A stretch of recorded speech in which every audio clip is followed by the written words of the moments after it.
erkak kishi maydalashavermaydi. Ya'ni hamma narsaga aralashib, maydalashib, bachkana bo'lib, unga ham aralashib, bunga ham aralashib, oshxonaga ham aralashib, xotinlarni ishiga ham aralashib, maydalashavermaydi erkak kishi. Keyin erkak kishi gap quvmaydi. Ya'ni dedi qilib gap quvmaydi.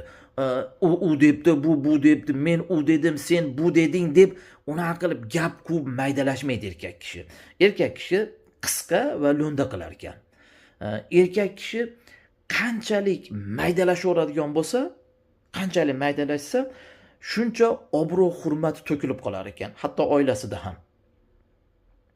Ya'ni erkak kishidagi haligi maydalashgan sari erkak kishi bachkana bo'lgan sari erkakdagi haybat, salobat ketib qolar ekan.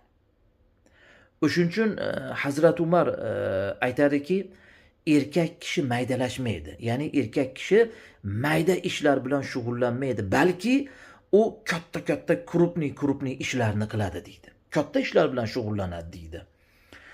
O'shuning uchun erkak kishi xotinlarda hamma gaplariga e'tibor berib maydalashavermaydi-da. Menga deydi, bo'ladigan ishni gapir deydi. Katta ishlarni gapir, ko'chadagi ishlarni gapirgin deydi.